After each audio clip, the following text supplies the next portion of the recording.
I'm Mrs. Zimmer, and I'd like to spend some time with you and go through a short lesson on Introduction to Proofs. So when we're doing proofs all the way through geometry, both A and B, and then we will also be using these concepts in Algebra 2. So it's important that we understand what's going on and what is necessary to be able to create a proof. So first off, there's some properties that we need to review. So one of the things is the reflexive property. Oops, sorry about that.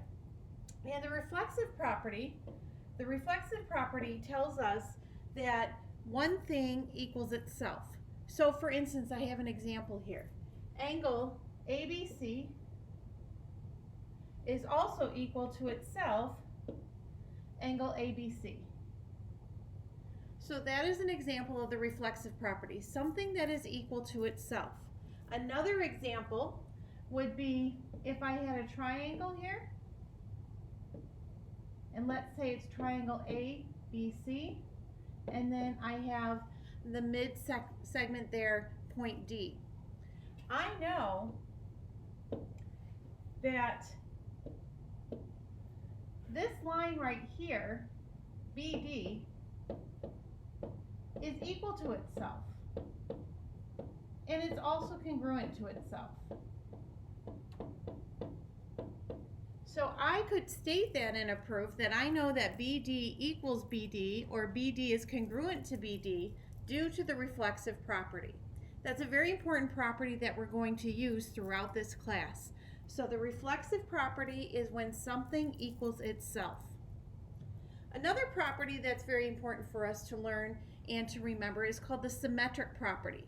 This is when we have two different values, two different items, but they're congruent to each other or equal to each other. We can call them by the symmetric property. So here I have an example for you.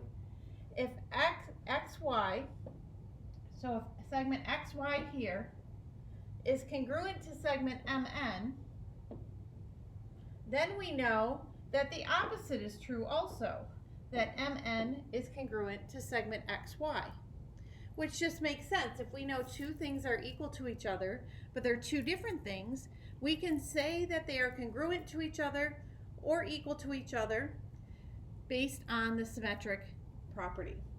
Again, another important property that we need to know. When we're doing proofs, we have to use definitions, we have to use postulates, we have to use theorems, we have to use concrete reasons as to why we can make the statements that we do. Here are two very important properties that we do use as we go through writing proofs. Let's talk about a couple of more. So here are two more properties that we use quite often when writing proofs. One is called the transitive property, and the other one is called the substitution property. With the transitive property, it says that if XY is congruent to MN, so these two here are congruent to each other, and also MN is congruent to AB, these two are congruent to each other, then we can say that XY is congruent to AB. So, but it has to be in that order. So if XY is congruent to MN and MN is congruent to AB, if we write that out, we'll see that there's a middle common factor. So we have XY is congruent to MN and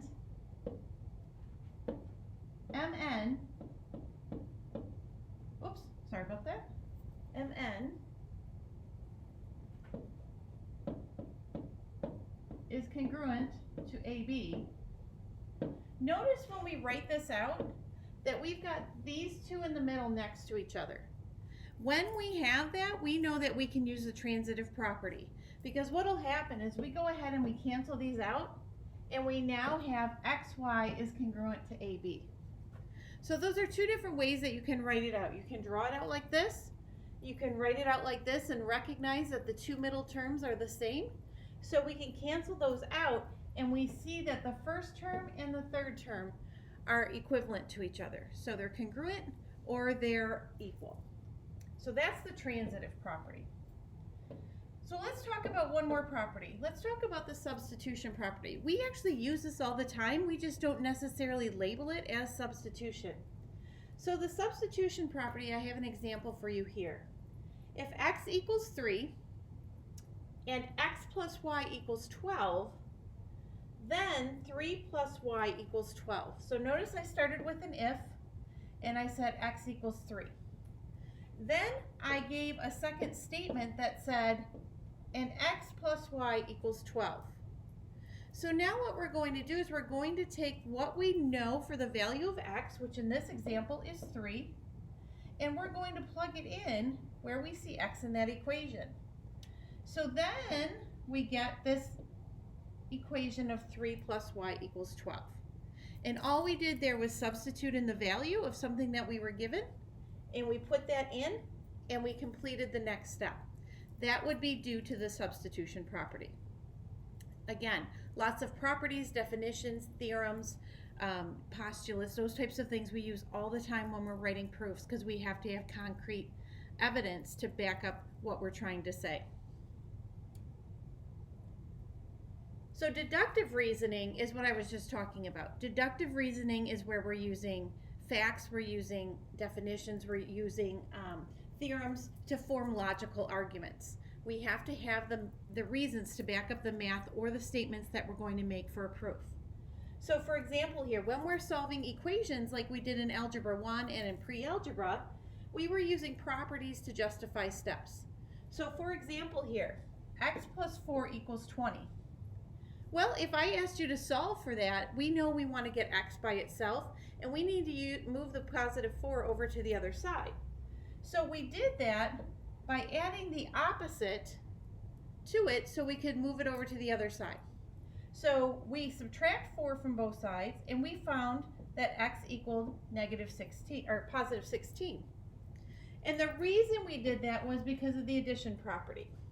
So if we were to do something like this in a proof, we go from x plus 4 equals 20 to the next statement saying x equals 16. The reason we did that was because of the addition property, and we need to state it as such. So continuing forward with another example over here, 3x equals 18. Again, if I asked you to solve this equation for x, we know we want to get x by itself, which means we need to get the 3 on the other side. But we have to ask ourselves, is 3 being added, subtracted, multiplied, or divided by x? And whatever it is, we do the opposite to move it to the other side. So 3x is the same as saying 3 times x. So we're going to divide both sides by 3, and we get the answer of x equals 6. The reason we did that was because of the division property, and that's what we would state in our proof. Something we do not use in proofs is inductive reasoning. This is where we're making guesses or based on observations or just generalizing statements. We cannot use these when we're doing a mathematical proof because we need to use deductive reasoning. We need to use facts, theorems, postulates, definitions, concrete evidence as to why we're able to do this. So examining patterns or noticing that, so I noticed that this, or it implies, these are not valid reasons when we're making proofs. We do not use inductive reasoning for this proof writing process.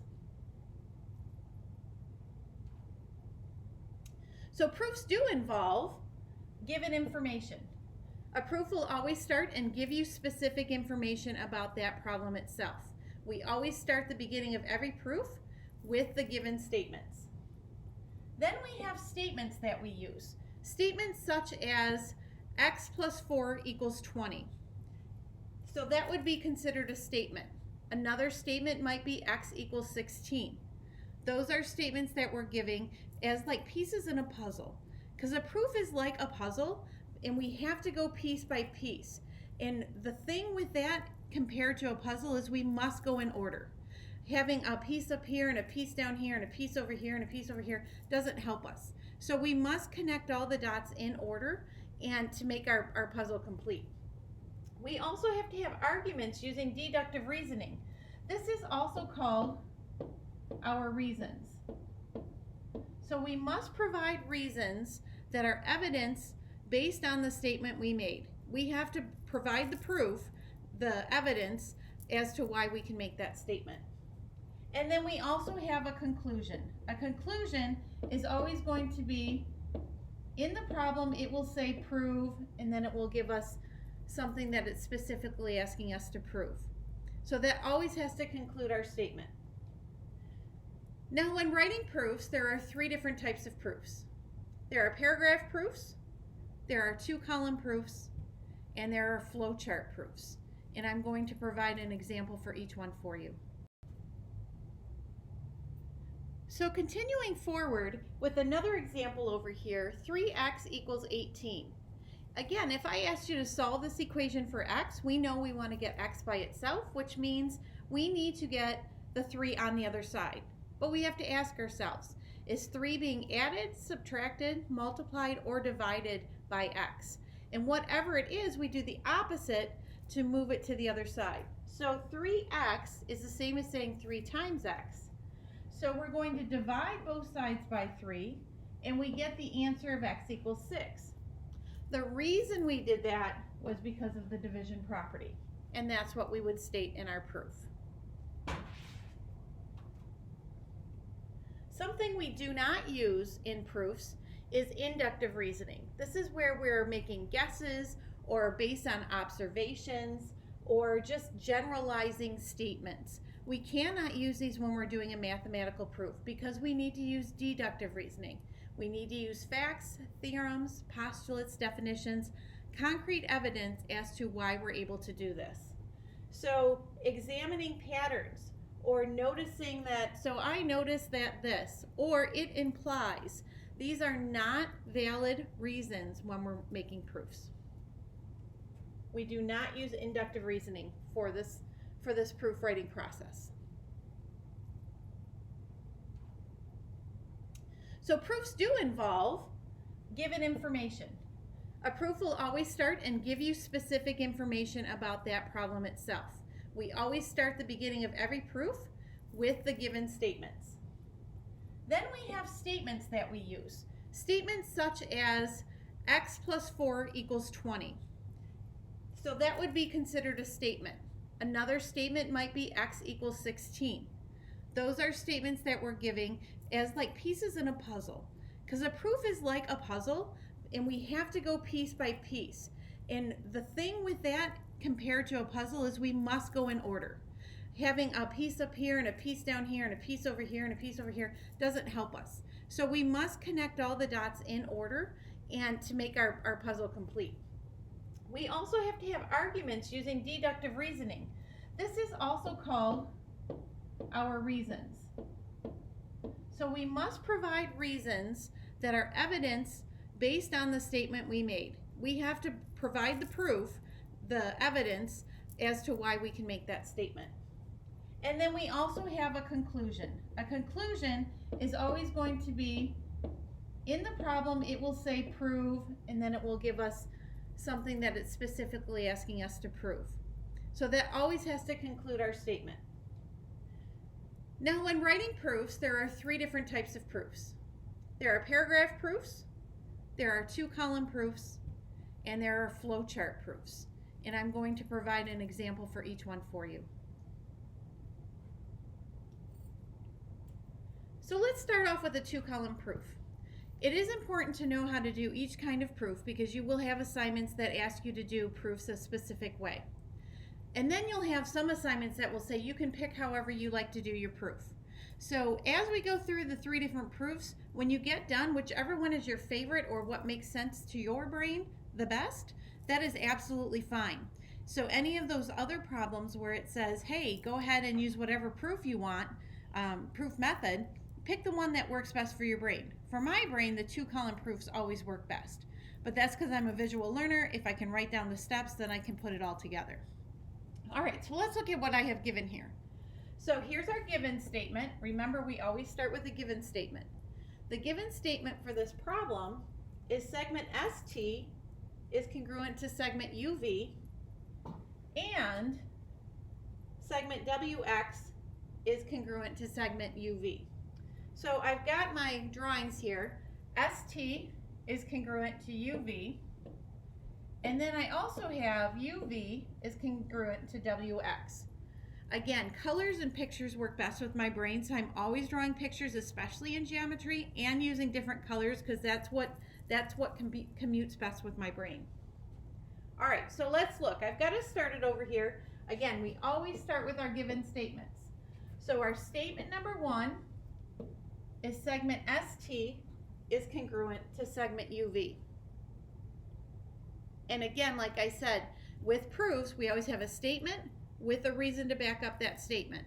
The reason for this proof is given. That's all we have to write for that. That is something they gave us in the beginning of the proof, and that's all we have to put for reason. The next statement is segment WX is congruent to segment UV. Again, my reason for that is given. Those are the easy parts. Those are my favorite parts of the proof, truth be told, because it's super easy. We just start with what they give us. So now what they're doing is they're wanting us to they want us to prove that segment ST is congruent to segment WX. So they want us to prove this portion here. That it's equal, not congruent, my bad. They want us to prove that it's equal. Okay, so I'm going to rewrite what they gave us, kind of like I did when I was talking about some definitions, because sometimes that helps my brain. Because notice over here, they give us that ST is congruent to UV and WX is congruent to UV, right? So I'm noticing something here. I'm noticing that we have 3 different segments, but we also have one that's repeated. I'm noticing that there's a UV here and a UV here. So that's bringing back to my brain some of those properties that we talked about. And one of the properties we talked about was the transitive property. The transitive property, if you remember, had 3 different items in it, with a 4th one being repeated. So, rewriting it like this, it brings back to my brain that if I just rearrange this right here, then I will have ST is congruent to UV and UV is congruent to WX. And like I said, that brings something to my brain that says that now I have these 2 in the middle that are the same. And if you remember with the transitive property, we can go ahead and remove the middle parts, and the first and the last end up equaling each other. So let's put into the proof what we just did. Easy peasy. So for number 3, we're going to write what we did here was we just flipped it. So now we're going to say that UV is congruent to WX. We had 2 different values and we swapped their places. So if we think back to the properties that we reviewed just a short time ago, one of the properties that said if you had 2 different values and you swap them, that was called the symmetric property. So our reason for being able to make this statement is the symmetric property.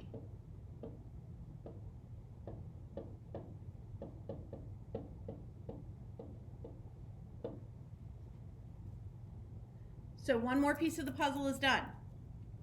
So looking back what we did up here again in my scratch work here, because again, scratch work works really well with my brain. After we flipped it, I noticed that the 2 middle terms were the same. That brought back to memory, again, just a short time ago I was talking about the transitive property. So because of the transitive property, I can now say that ST is congruent to WX. So I'm going to go ahead and write that in my proof now. So for statement 4, I'm going to write that segment ST is congruent to segment WX. And the reason for that was the transitive property.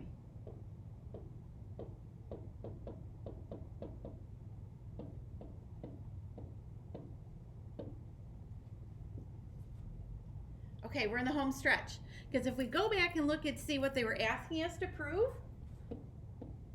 which was that ST is equal to WX, we are really close. So we have a congruent and we have equal. Remember back to your definitions. Now in geometry, all of these definitions that you are learning in vocab, they are key. So we know that the definition of congruence means equal. Okay? So now we can put our fifth statement, and all we're going to do with the fifth statement is change the sign. Now instead of congruent, we're going to change it to equal. Everything else stays the same. ST is now equal to WX, and the reason for this is just definition of congruence. So we're going to write that. Definition of congruence.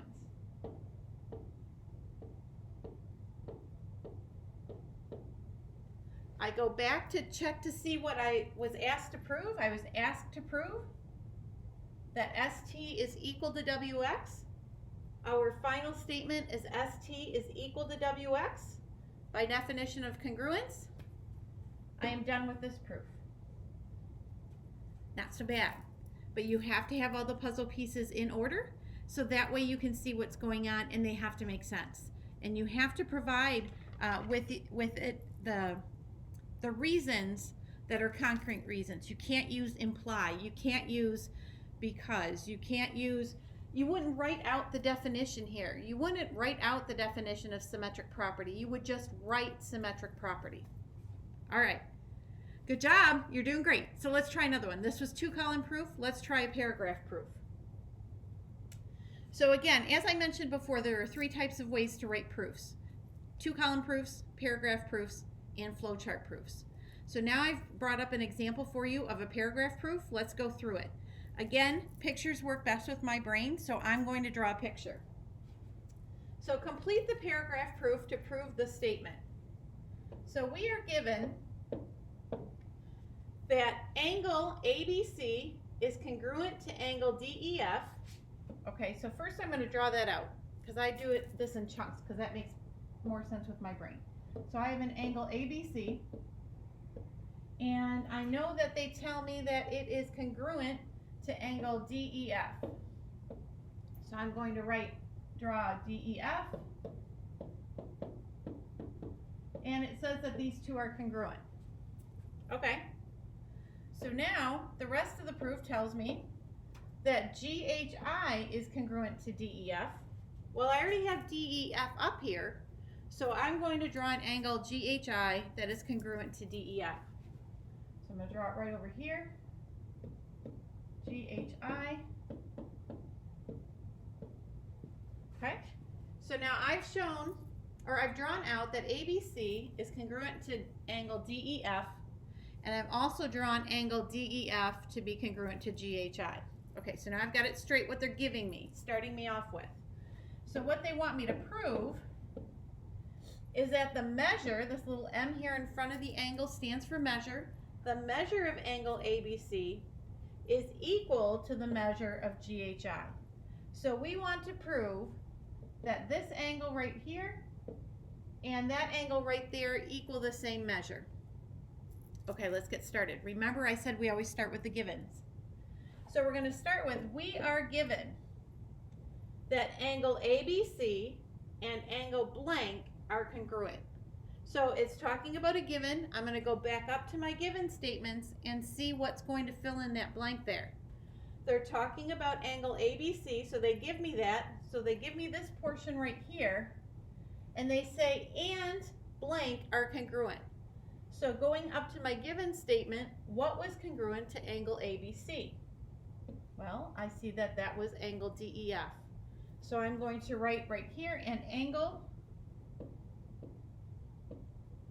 DEF.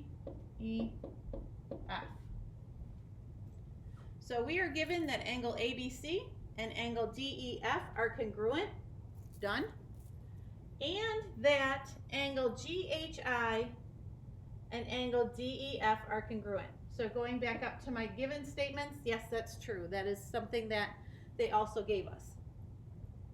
So now it wants us to say, it gives us the next statement. So by the blank, the measure of angle ABC, so the measure, remember we're talking that would be the little m, is equal to the measure of angle DEF. So by what reason can we say that? The reason that we can say that is because of the definition of congruent angles. Because remember, congruent means that they're going to be the same. So by the definition of congruent angles,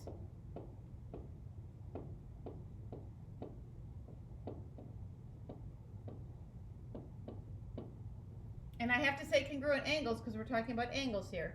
By the definition of congruent angles, the measure of angle ABC, so this angle right here, is equal to the measure of angle DEF, which is right here. And the measure of angle GHI is equal to the measure of angle DEF. So I go over here and I'm showing that this equals this.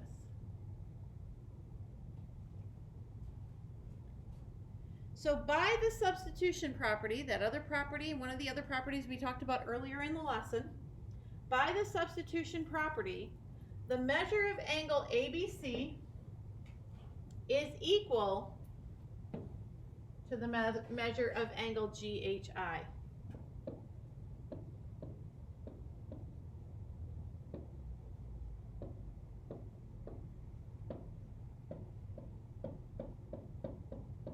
Because notice, since we've showed that both these angles were congruent to each other, and then these other two angles were congruent to each other,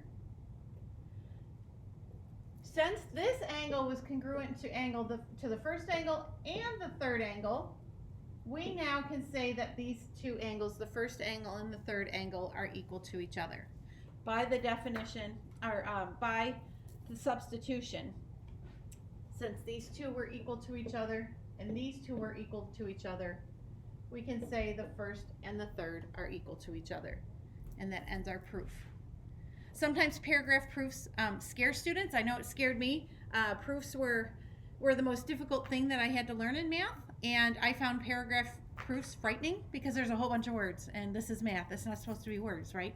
But remember, it's just puzzle pieces. You make a statement, you provide a reason. You make a statement, you provide a reason. You cannot use implies, cannot use because it looks like it or it appears to be. Can't use any of those.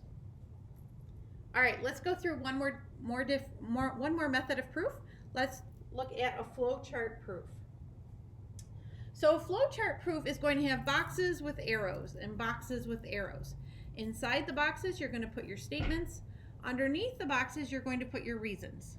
So let's look at this proof example I've provided. So again, we always start with givens. So we are given that segment MN, and I'm going to draw it out, is congruent to segment OP. Okay, so our given says that these two are equal.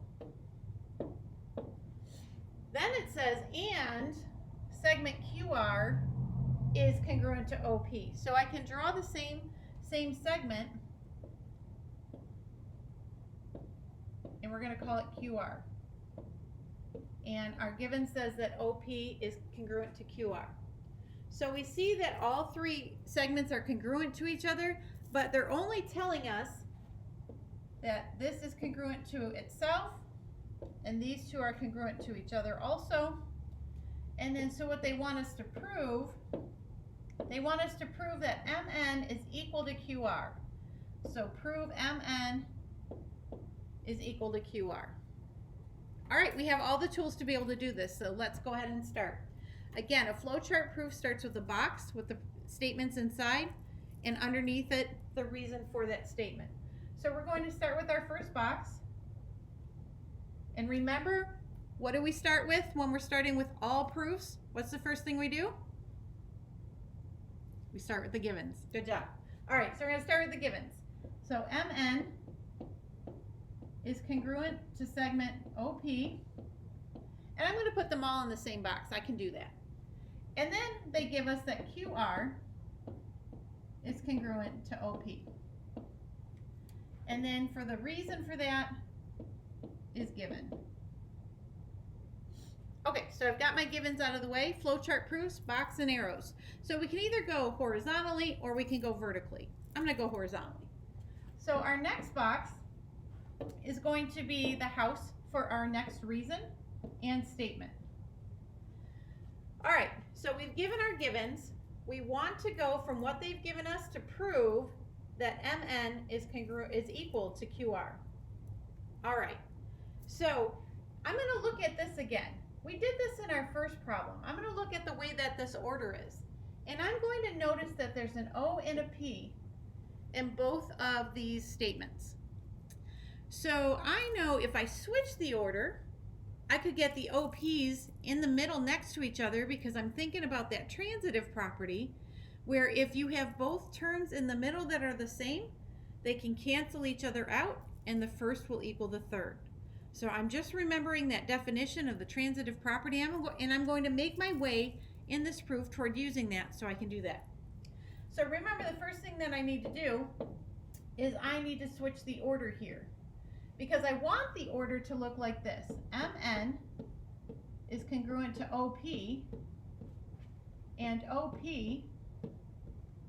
is congruent to QR. Because my goal is to get these in the middle next to each other. So the first thing I'm going to do, like I mentioned, is I'm going to flip that order. So I'm going to flip the order. So now it's going to say OP is congruent to QR. And what was the reason that I could say that? Think back to our definitions at the beginning of this lesson. What definition or property allows me to take two different values and flip them and still make them congruent to each other? The symmetric property. So my reason is the symmetric property. Okay, I've made a statement and I've given a reason. Now I can go to the next puzzle piece. So now that I have it flipped, now it looks like this.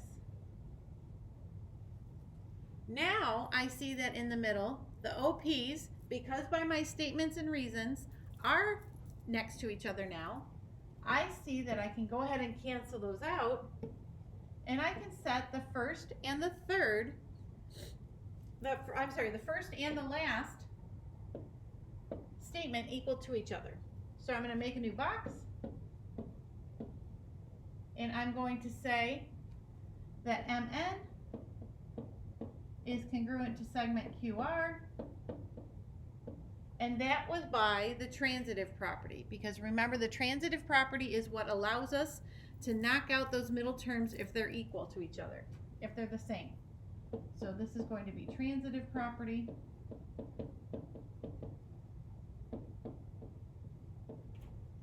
So I'm really close now. I'm really close. I have where they are congruent to each other, but remember what the proof is. The proof is asking that we set it equal to each other. So we have one step left. So we're going to do one more box, and we're going to set Mn is equal to segment QR. And if you remember, why can we say that something that is congruent is also equal? Remember what we talked about just a couple of slides ago? We can say that because that's the definition of congruence. That would be our final reason.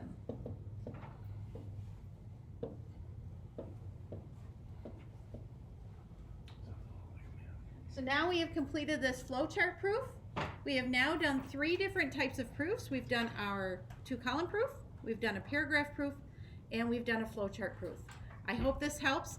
Contact me if you need more information or would like to work through some more problems. Thanks.